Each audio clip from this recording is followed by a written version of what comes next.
Hi there, it's Jacqueline McGrath. Welcome back, friends. I'm super excited to be here today to share another fun recipe. As I mentioned, I promised I would share some fun food ideas that your kids are going to absolutely love. They're going to fill their tummies. It's going to make you spend less time in the kitchen.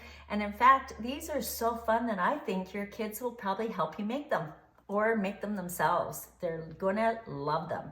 They're gonna be called mac muffins. But before we get started, let's do a little bit of history with our mac and cheese.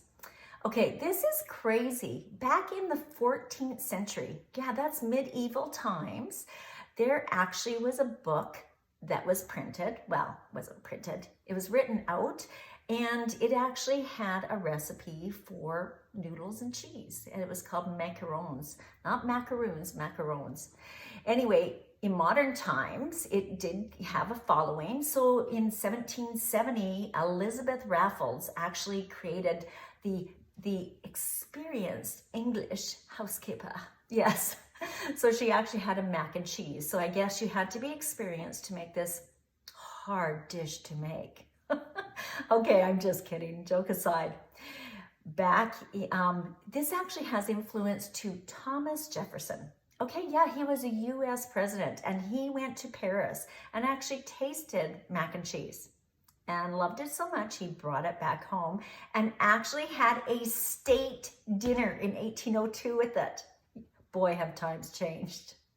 Anyway, continuing on and moving forward, in 1824, the Virginia Housewife Cookbook by Mary Randolph actually featured mac and cheese, and it became the most influential cookbook of the 19th century. Yeah, it had mac and cheese in it. Simple, easy meals, comfort meals, so good. So how does Canada fit in this? Well, Canadian immigrants from Britain actually brought mac and cheese over, and Canada is known not only for having the highest amount of sodium intake, but we actually are the largest consumer of mac and cheese. So I guess this is right up my alley. And of course, we're known for our Canadian cheddar. So I'm going to put those two together and we're going to make muffins today. So let's get started.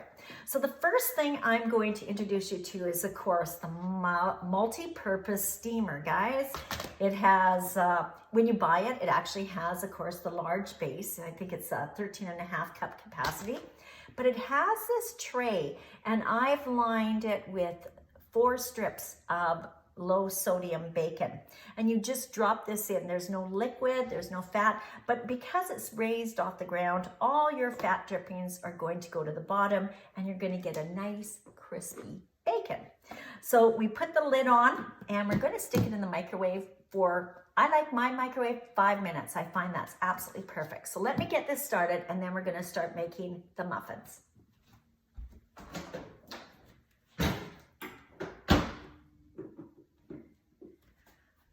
Okay, so let's start making the muffins. Now, before we got started, I thought, you know what? I'm going to use my multi-purpose pot and I'm going to boil up some noodles. I didn't think you guys needed to watch water boil. So anyway, love this pot because it actually has measurements on the side of the container. So this is the 12 cup multi-purpose pot. Goes on the stove. It's triple weighted on the bottom. So it actually has an aluminum core that will keep it very hot for a very long time. That way you don't have to crank your element up too high or your flame up too high to get your cooking going, because aluminum is a really good conductor of heat. So there you go. And it's embedded between stainless steel. And if you do have a natural gas stove, you're probably asking, is this suitable for natural gas? Yes, this is a stay cool handle. Of course, if you have flames coming up the side, don't do that. It will get hot, but you can always use oven mitt if that happened to be an issue for you. Don't do that. You don't need all that high heat.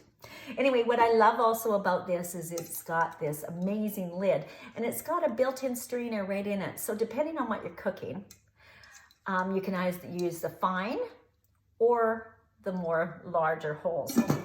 So you put your boiling water in. Once it's boiling, then you add your salt, and then you add your noodles and stir it a couple times and then cook it. So what's cool also about this is it's got a little spout. So you just turn this and tip it over, and you get rid of all your liquid. Now I'm gonna make this actually in this pot because you guys don't wanna do a whole bunch of cleaning. And what we're going to do is, I've got this drained, we're now gonna make our sauce. So we're gonna take our 4-cup bowl. It would help if I got things a little bit closer. Our 4-cup bowl, and today we're going to do the ooey gooey queso. So as I mentioned, we've got a couple different cheese options. If you have small children and they don't like spice, well, they probably will love spice, but I don't know if you know this, children's taste buds are hypersensitive. So that's why they don't usually like spicy. So get the mac and cheese if you have younger kids.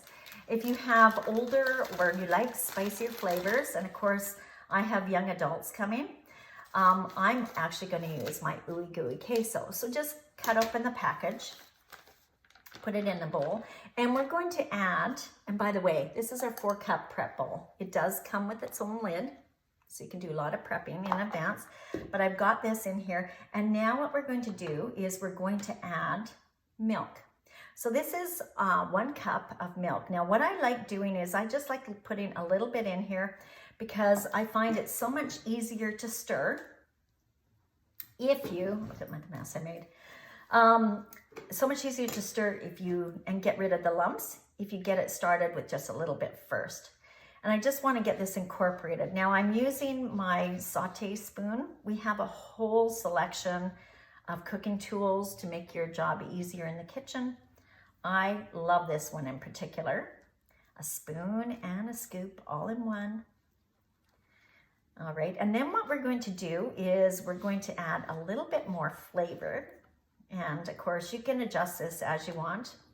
My bacon is cooking up there. We're gonna add some bacon to this. Now, if you don't do pork, I'm gonna introduce you to something else, but I thought it would be nice to add a little bit of bacon to this. And I'm going to actually, okay, now that I've got all the lumps out, finish adding my milk. Perfect.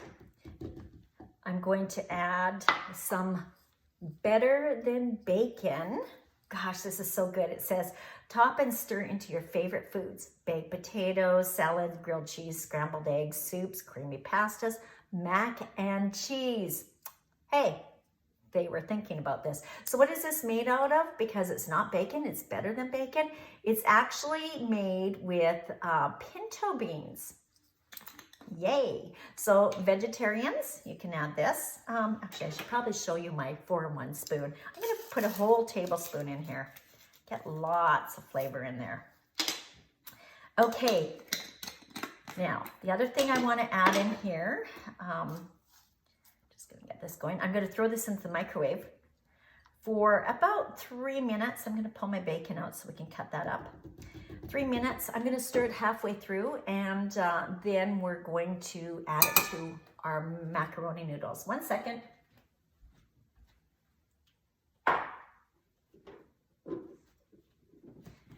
Okay, here we go.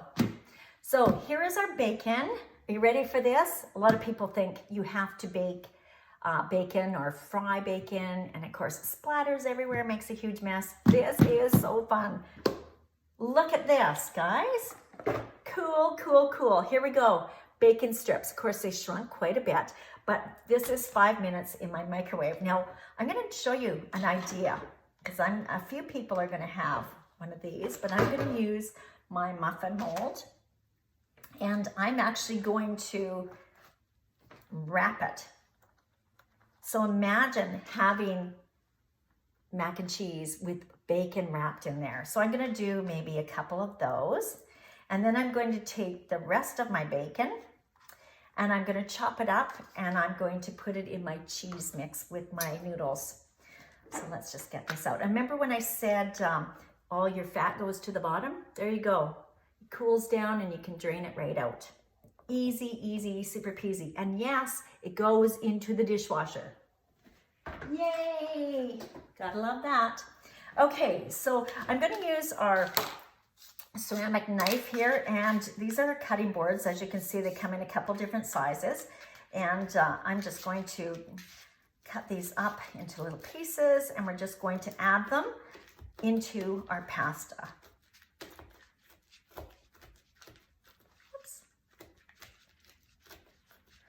That's my headphone that just came off.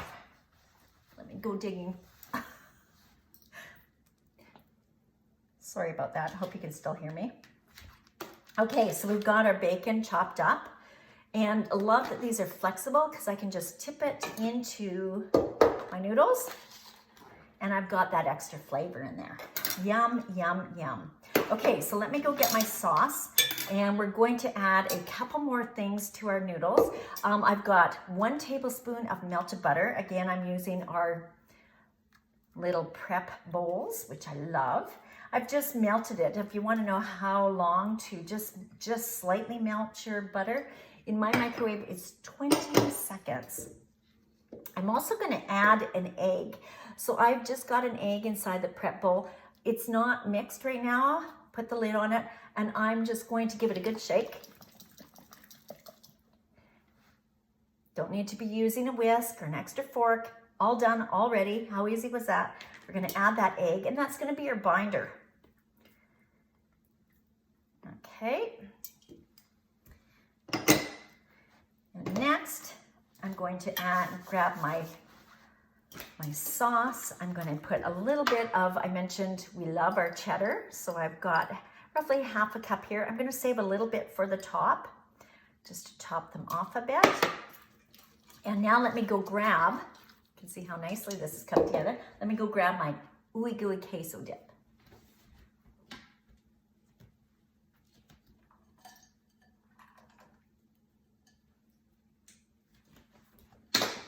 Oh my goodness, my headphone keeps flying out.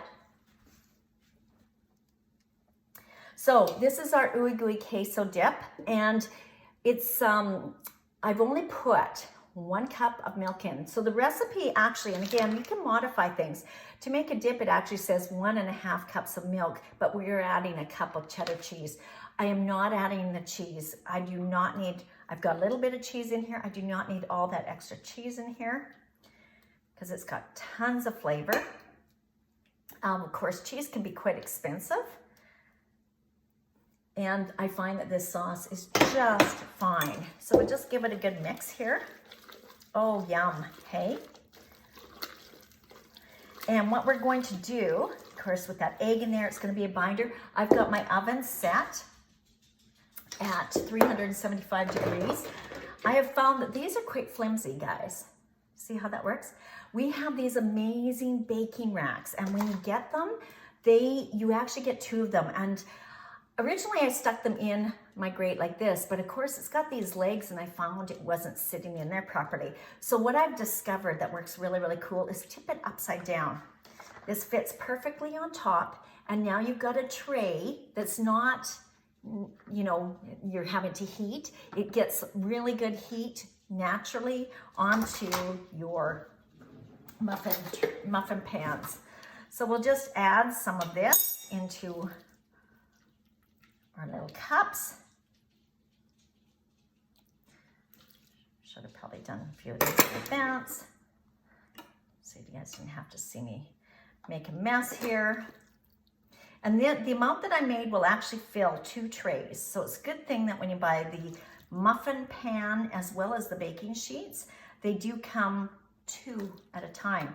Now, once you get these cooked in the oven, you can actually put them in your fridge or freezer, depending on how quickly you're going to use them. And then you can just reheat them. And I'm going to show you how amazing they are. I've got a few already baking in the oven. Okay, which one would you want? The one with the bacon wrapped?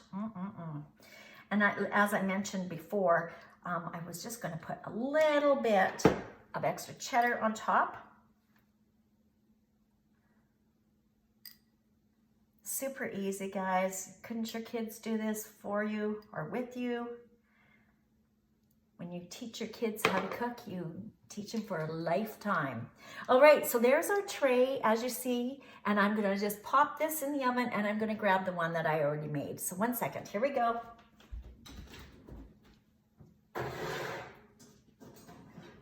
Ouch. Helps if I take an oven mitt, sorry guys. Okay, so here is the ones that I've already made. Ouch.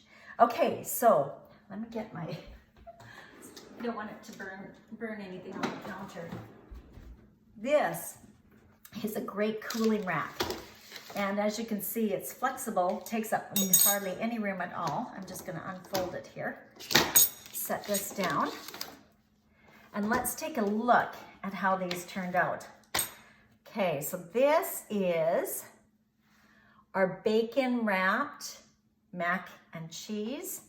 Let's see, this one is. And this is just our plain mac and cheese. So you can see how fabulous these will be for your kids. And imagine getting a freezer bag filled with these. Let them cool, of course. So once you just pop them out and set this upside down, set them out, let them cool, and then pop them into a plastic bag. Either put them in the fridge. It'd be great for the kids to have when they come home from school. It'd be great for a lunch or a snack. So many options. So I hope you enjoyed the cooking class today. Honest to goodness, isn't this so fun? Yum, yum. Anyway, take care everyone and come back again. Remember, the entire month of September, I'm working on really fun, easy, family-friendly cooking ideas and lunches. Take care. Bye for now and see you next Tuesday or Thursday. Ciao, ciao.